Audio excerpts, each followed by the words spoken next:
দিয়ে করলা দিয়ে রান্না করব। প্রথমে আমি শুকনো মরিচটা দিয়ে দিলাম।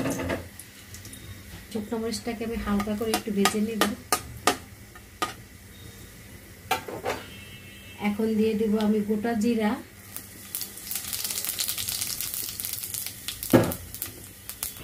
এখন দিয়ে দেব রসুন কুচি। রসুনটাকে হালকা করে একটু ভেজে নেব। দিয়ে দিব পেঁয়াজ কুচি,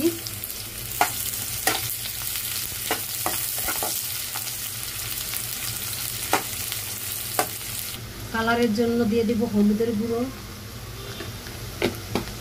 এখন দিয়ে দিব আমি করলা। প্রথমে করলাগুলো একটু ভেজে নিব তেলের সাথে।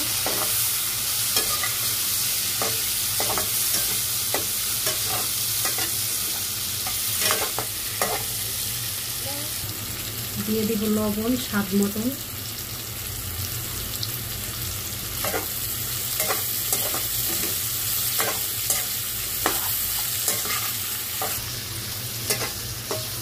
করলাটাকে তেল পেঁয়াজের সাথে ভালো করে একটু ভেজে নিয়েছি, এতে করে তিতা ভাবটা কমে যাবে।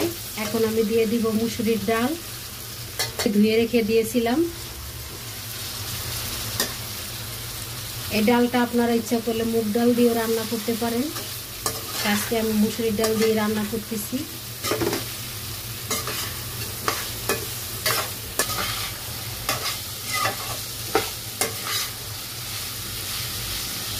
খেতে কিন্তু দুর্দান্ত স্বাদ হবে।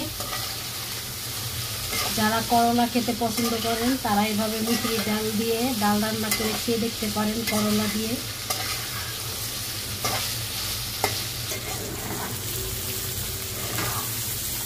করলার সাথে মুসুরির ডালটাকে ভালো করে ভেজে নিয়েছি। এখন আমি দিয়ে দিব পরিমাণ মতন পানি। আর ডালটা যেহেতু আমি ভুনা ডাল রান্না করব, এই জন্য পানির পরিমাণটা একটু কম দিব।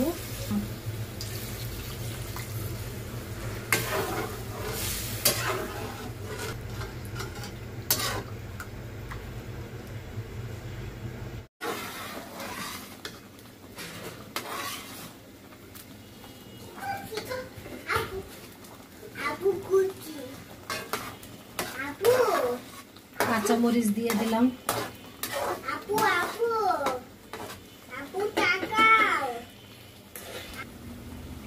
দিয়ে দিব ঘি। এখানে ঘি দিলে এর ফ্লেভারটাও ভালো আসবে এবং খেতেও অনেক বেশি মজা হবে।